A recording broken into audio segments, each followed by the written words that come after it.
Hello friend, Radhe Radhe. और देख सकते हो सुबह सुबह का मॉर्निंग कितना प्यारा लग रहा है। थोड़ा थोड़ा मैं व्यू आपको दिखा रही हूँ।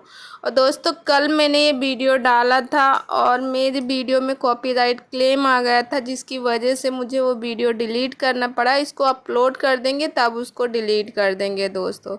तो दोस्तों, आप देख सकते हो सुबह का मॉर्निंग का टाइम है और यहाँ का व्यू कितना प्यारा लग रहा है। मैंने कहा चलो आप लोगों के साथ शेयर करती हूँ। और मेरी गुड़िया रानी माँ टहल वहल के इधर से उधर लगाई रहती। छोटी बच्ची है। कहते हैं जो लड़कियां होती हैं वो माँ के लिए, बाप के लिए भी सबसे ज़्यादा होती। और सबसे ज़्यादा मायके में अगर कोई प्यार करता है लड़कियों को तो वो है बाप। कहते हैं जो कहा गया है, गलत नहीं कहा गया, कि लड़की जो होती है वो अपने पापा की परी होती है। हम तो कहते हैं परी से भी ज़्यादा होती है। मुझे 2 दिन से अपने पापा की याद बहुत आ रही, इतनी ज़्यादा आ रही कि मेरे आँख में आंसू आ जाते हैं। मुझे अपने पापा की बहुत बहुत याद आ रही। आज मेरे पापा को 4 साल हो गए। लगता है उनकी एक आवाज़ नहीं सुने। जब मेरे पापा थे तो वो आते थे, मुझसे मिलने आते थे। अब तो यहाँ पे हैं, यहाँ लोग बाग सालों हो जाते मिलने नहीं कोई आता है। मायके से भी कोई नहीं आता मिलने। हम ही जाते हैं जब जाना रहता मायके, कोई नहीं आता। अभी तो चलो मम्मी है। कभी कभी सोचती हूँ जब मम्मी नहीं रहेंगी तब तो और भी कोई नहीं ध्यान देगा। और दोस्तों, आप जान ही सकते हो, क्योंकि जब मेरे पापा थे उस टाइम पे इतनी जिम्मेदारियां नहीं थी। बच्चा मेरा छोटा था, बेटी हुई ही थी, छोटी ही थी। और अब जो है, अब इस टाइम पे बेटी भी स्कूल जाने लगी है, तो अब दिन का दिन जिम्मेदारियां बढ़ गई हैं। तो मायके नहीं पहुंच सकते। कहते ना, मायके का एक कुत्ता भी अगर कहीं दिख जाए तो वो भी बहुत प्यारा होता है, मायके से बहुत लगाव होता है। क्योंकि हम लड़कियां जो रहते हैं अपने मायके में 20-25 साल निकाल के आते हैं। जब 20 साल वहाँ आते हैं और ससुराल में अभी कितना 7-8-10 साल होते हैं, तो इतना लगाव नहीं होता। धीरे धीरे होगा लगाव, मगर कभी कभी रो के रह जाते हैं। और दोस्तों, जैसे आपको पता है, मेरे सबसे बड़े वाले भाई साहब भी अब इस दुनिया में नहीं है। उनको गए भी 1.5 साल हो रहा है। मैं उनसे लास्ट टाइम बात की थी, वो 2 जनवरी को इस दुनिया से अलविदा हो गए थे।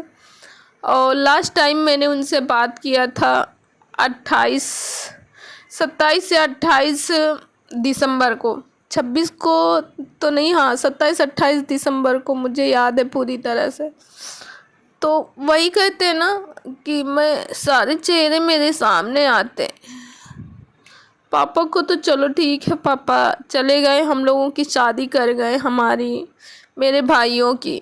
मगर मेरे भाई ने क्या किया था, सबसे बड़े वाले, उनकी जो छोटी वाली लड़की है, बड़ी वाली लड़की है, बड़ी वाली लड़की थोड़ा जिम्मेदार हो गई, गंभीर तक मतलब समझती है हर एक बात को। मगर जो छोटी वाली है अभी कुछ समझती नहीं। अभी तो कितनी 11-12 साल की लड़की है।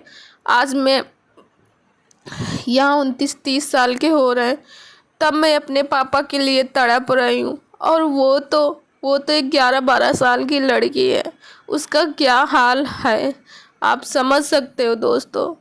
तो वही मुझे सारी बातें याद आती, मुझे रोना आता।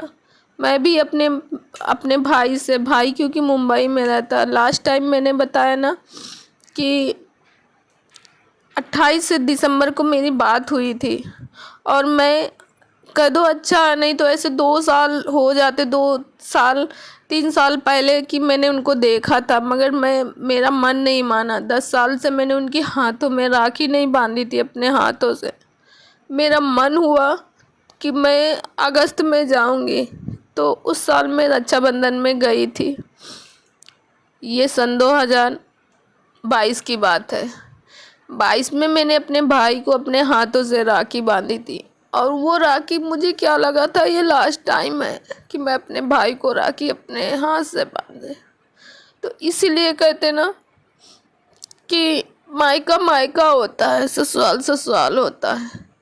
कितना भी कष्ट हो, अगर मायके में कोई बात रहती है, माँ बाप भाई से अगर कहो, हो जाता है। ससुराल में भी एक ससुराल में अपना पति ही होता है जो सब कुछ समझता है, सब कुछ जानता है।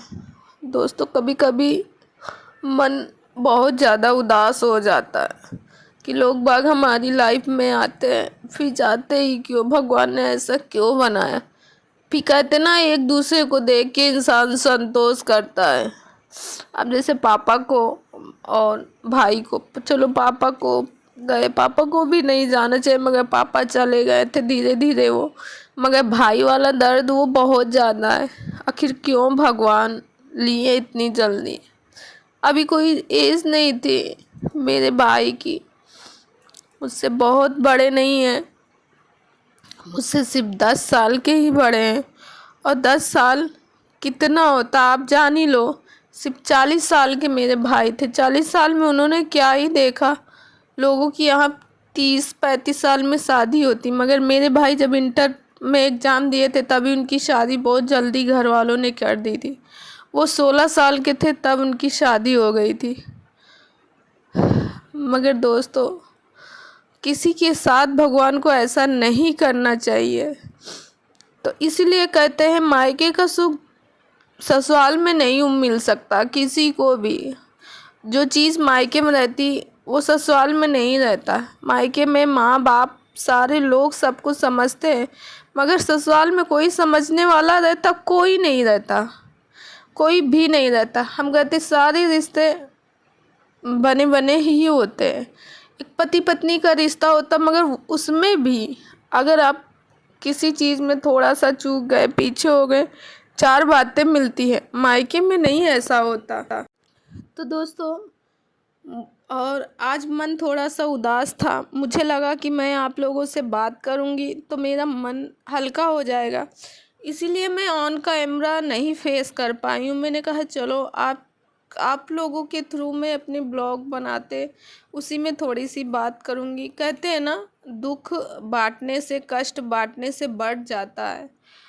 और जो बातें अंदर सोचते रहो सोचते रहो सोचते रहो नहीं करता है। तो दोस्तों हम ही लोग को नहीं, ये जैसे लड़कों लोगों को भी होता है। अब जैसे जिनके माँ बाप रहते हैं उनकी तो चलो ठीक है, अब लड़कों लोगों की भी तो माँ बाप नहीं रहते, छोड़ के चले जाते, सब कुछ देखना ही पड़ता है। तो दोस्तों आप लोग बताइएगा ये बात से आप लोग सहमत हैं कि नहीं, कि पापा मेरे आते थे दवा उनकी चलती थी जहाँ मैं रहती हूँ, मगर दवा ही लेने आते थे उसी बहाने, कम से कम हर मंथ आते तो थे मेरे पास, मिलते तो थे। जिस दिन मेरे पापा को यहाँ से गए थे उन्होंने कहा था मुझसे, बिटिया क्यों परेशान रहे हो, क्या हम कहीं चले जाएं, हम तो आते ही हैं। वो टाइम मुझे आज भी याद है। लगता है कभी कभी मन ऐसे तड़पता, लगता है कि एक बार पापा से मिलूं, बात करूं, बहुत सारे भाई से मिलूं, मगर नहीं। कहते हैं यही सच है और इसी सच के साथ लोग भागते हैं। इसी को ये दुनिया का सबसे बड़ा कड़वा है मगर सच है कि किसी को यहाँ रहना नहीं, मगर फिर भी पता नहीं क्यों अंदर से दिल ये करता है कि ये बात कोई ना करे किसी से कि आज है जो कल नहीं रहेगा। तो दोस्तों आज मैं थोड़ा सैड हो गई, इसके लिए सॉरी, क्योंकि आज मेरे तबीयत ही मान के चलिए मेरी सही नहीं है, मेरा मन नहीं था किसी चीज़ के लिए, मगर मैंने कहा चलो आप लोगों को ब्लॉग वीडियो के थ्रू बात करते हैं। जुबानी है, अगर मैंने कुछ थोड़ा बहुत इधर उधर गलत बोला हो तो इसके लिए दिल से सॉरी बोल रही हूँ। और दोस्तों बस आप लोगों से एक ही रिक्वेस्ट है, अगर आप इस चैनल में नए हैं तो प्लीज़ प्लीज़ दोस्तों मुझे सपोर्ट कीजिए, आगे बढ़ाइए। आपके सपोर्ट और प्यार की बहुत ज़्यादा ज़रूरत है मुझे। जब तक आप लोग सपोर्ट नहीं करेंगे मैं आगे नहीं बढ़ सकती हूँ। आज मैं 3 साल का समय बिता दी हूँ मोबाइल में, मगर मुझे कुछ मिला नहीं। आप लोग चाहोगे तो होगा, नहीं तो नहीं होगा। अब जैसे आप लोगों के बहुत लोगों का कमेंट रहता है कि घर से बाहर घर ही का दिखाते हो। तो दोस्तों, हम हो या कोई और हो, जो उसकी लाइफ जैसी चल रही होगी वही दिखाएगा। बाहर जाके कहाँ, हम लोग एक हाउस वाइफ है, हम लोग बाहर कहाँ जा सकते हैं, हमारे पास बच्चे हैं। तो दोस्तों, जिन लोगों को मेरा लाइफ स्टाइल देखना अच्छा लगता हो तो प्लीज़ लाइक शेयर और सब्सक्राइब कीजिएगा मेरे चैनल को, ताकि आने वाली वीडियो का नोटिफिकेशन सबसे पहले आप तक पहुँचे।